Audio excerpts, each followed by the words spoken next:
So we've had some fun this Advent, or at least I have, in trying to watch a few movies and put them into the context of our Christian faith and Christmas. The first week was, of course, Scrooge in A Christmas Carol. The second week was George Bailey in It's a Wonderful Life. Well, let's just see about this first of all. Scrooge, what was he about? About new beginnings, right? He was about starting over and having a new way to start. George Bailey was about how caring for other people. And the March sisters were in Little Women. We heard about their sacrifice being a joy. Well, today we're going to go in a little bit different way. It's actually a kid's cartoon. We're going to be seeing a little bit from Dr. Seuss's How the Grinch Stole Christmas. I've mentioned other times about the fact that we get, or I say we, I suppose I should only say I, maybe it's just me. We get caught up in the preparations for Christmas, and sometimes we get so busy preparing that we lose sight of the real meaning. Well, today's movie is going to address that from a different angle. See, Grinch thinks that the decorations and all the preparations is Christmas. So, How the Grinch Stole Christmas is one of Dr. Seuss's most beloved children's books.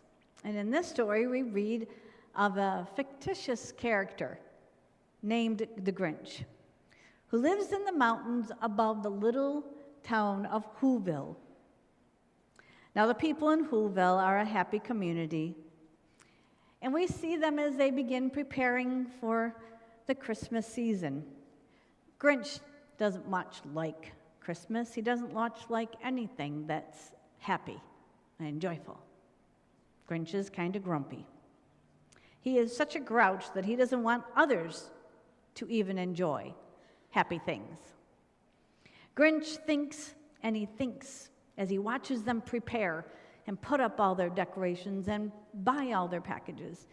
And he thinks and he devises a plan to steal that Christmas. And on Christmas Eve, he dresses up like Santa Claus, and when everyone is asleep, he slithers down the chimney of all the Whoville's homes and steals everything from the tiniest ornament on a tree to the food in the fridge. Everything's gone from all the homes. He steals everything that he thinks makes Christmas Christmas for all the Whos. And he takes it up to Mount Crumpet, where he's going to destroy it. He stands on Mount Crumpet looking down, waiting, just waiting for the Who people to wake up on Christmas morning and begin to boo-hoo and cry because their Christmas is gone. So let's watch and see what happens after all of this has been stolen and all the things he thinks brings joy to the people of Who, how they react.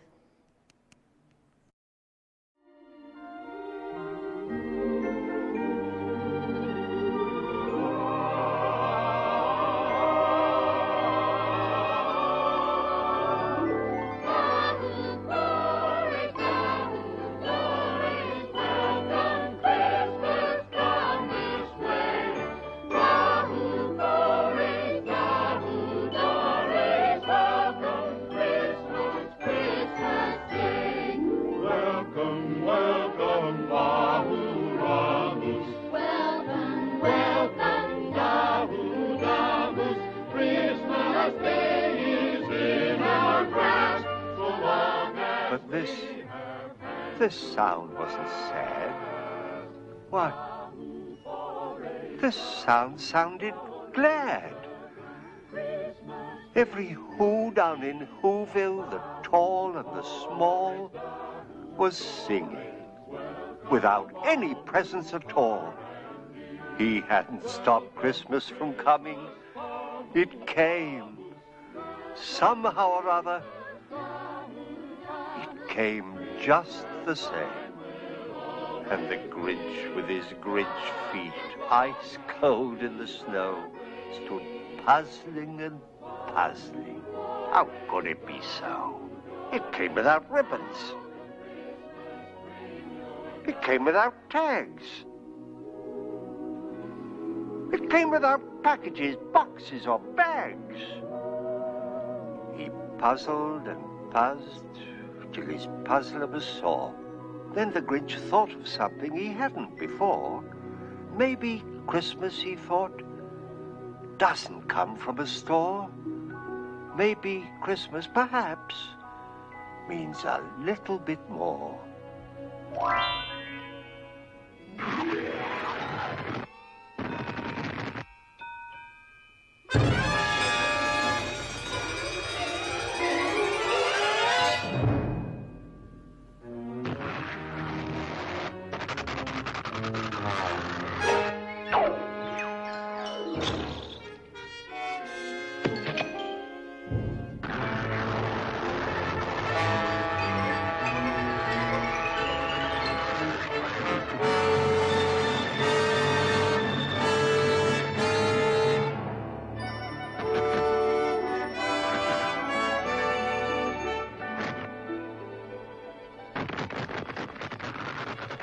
What happened then? Well, in Whoville, they say that the Grinch's small heart grew 3 sizes that day. And then the true meaning of Christmas came through, and the Grinch found the strength of 10 Grinches, plus 2. And now that his heart didn't feel quite so tight, he whizzed with his load through the bright morning light. With a smile in his soul, he descended Mount Crumpet, cheerily blowing hoo-hoo on his trumpet. He rode into Whoville, he brought back their toys, he brought back their floof to the Who girls and boys.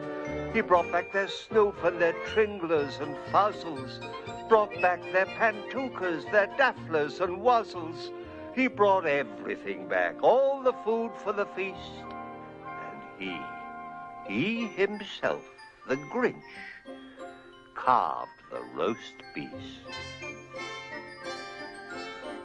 Welcome, Christmas. Bring your cheer.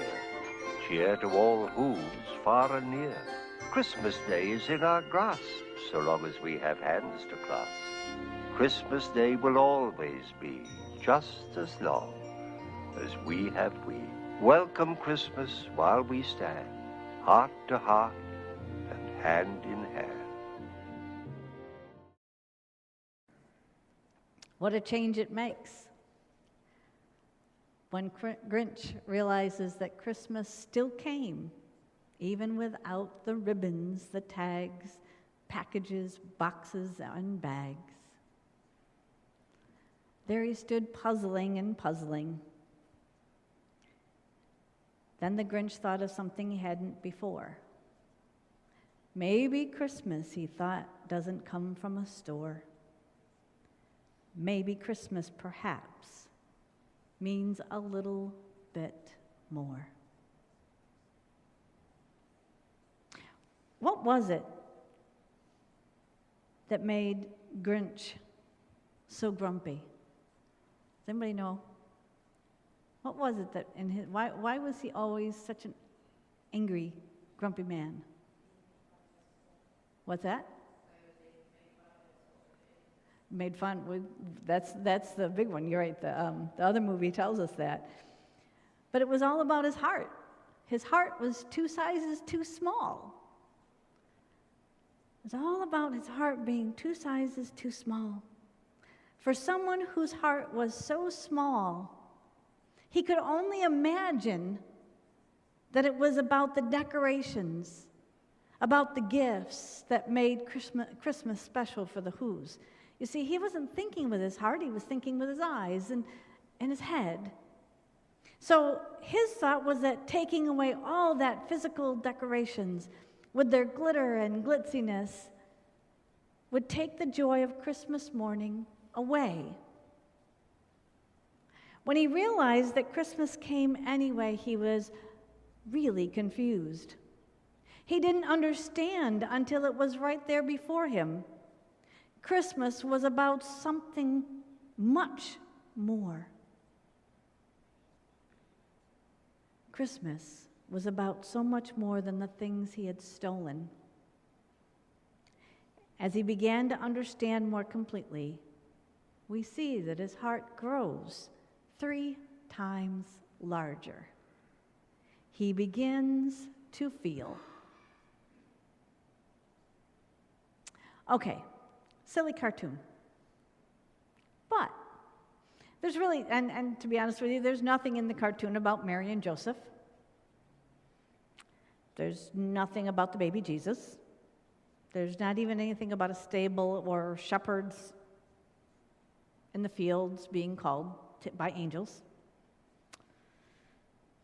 But when we hear that joyful singing of the of the people in Whoville, and see how the Grinch's heart grew, there's something that, and at least for me, unconsciously connects with the true meaning of Christmas. You see, as the song says, that it's a Christmas carol called Love Came Down at Christmas. It's love. It was love that made his heart grow. It's the love of the Whos. Let's be honest. There are times we may lose our focus. It gets pretty busy this time of the year, doesn't it? A lot of craziness going. And we forget that Christmas is about more than all the presents. It's more than about the decorations and the food. We could easily get caught up in making sure all the lights are up and the decorations look perfect, and that the gifts are wrapped, and preparing big meals. And we kind of forget. We forget to celebrate the love. Don't get me wrong. Giving gifts, getting gifts, decorating, especially using the symbols of Christmas, as we have here with all our nativity scenes, and preparing wonderful meals to feed family, friends, and sometimes even strangers. It's all a part of it, but instead of doing it for the sake of doing it, all of those should be the result of love that is truly the Christmas message. Does that make sense? We shouldn't just be doing it like the Grinch was working with his eyes and his head and thinking that that was all just the stuff that made Christmas special. It's not until you begin to use your heart and to see the truth about the love that came to us on Christmas. Keeping our focus on God's gift of Emmanuel, God with us, helps us to not be such Grinches. Grinch was a grumpy, soured soul who would not, or maybe could not, allow himself to feel the joy and love that is Christmas. It was not until he understood there was more to Christmas than the physical appearance. The Whos down in Whoville, with no packages or bows, no decorated trees or food for a feast, still awoke that Christmas morning and joined together, hands to hands, hearts to hearts, to sing their song. We don't know the meaning or even the actual words of the Who's song. Have you ever tried to figure those words out? La, la, la, la, yeah. We don't know it. But we do see that it touches the Grinch in a mighty way, right? There's another lesson, I think, that I saw in this movie. For all those who may not know the true meaning of Christmas in the story of Jesus' birth, there are many in this world that don't know why Santa Claus comes. Many that don't know the true meaning behind Christmas. Those who think that Christmas really is just all about buying the gifts and lighting up their homes with a multitude of Santas and snowmen. We are the example of what Christmas is really about to all those who don't know. Just as the Who's were the example to the Grinch. He saw through them that it was so much more. Mother Teresa is quoted as saying, "It is Christmas every time you let God love others through you." Never thought that much about this silly little cartoon until you start looking at it. We really are supposed to be the example. Can we take someone who is a Grinch and show them the true meaning of Christmas and help their heart to grow? I'm going to be honest, my family, my ex-husband and my 3 children, were never really good at using an Advent wreath at home. But my sister, who now lives in North Carolina, her husband was in the Army, her and her husband and the 3 boys, from the time the boys were very little, always took time to read the gospel stories of Jesus' birth and light the Advent candle for each week. And then on Christmas morning, now mind you, these are 3 boys, very active boys, there were no presents opened until they lit the Christ candle and read the story of Jesus' birth. I was always amazed when she would talk about doing this with her boys and that she was able to get them to do that. Well, I stay connected to those boys, my nephews, on Facebook, and this popped up the other day. This is my sister's oldest son, his wife's 2 kids, Joe and Jen. This is Campbell and Brent. Joe has made sure to carry on that tradition. They also have a picture on Facebook of a birthday cake that they'll use on Christmas morning that says, "Happy Birthday, Jesus." Joe remembers, and he wants to make sure that the next generation will always be focused not on the presents, but on the baby that was born that first Christmas morn. You see, sometimes it's just the simplest action that helps us to take our eyes off the glitziness of Christmas and to focus on the true meaning and reason.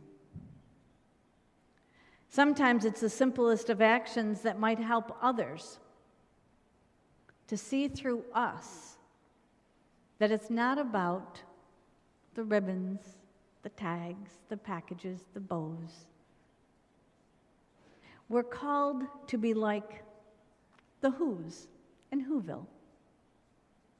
To wake up Christmas morning, and no matter what may be under the Christmas tree or not, to wake up Christmas morning and to stand hands to hands and hearts to heart with joy and love.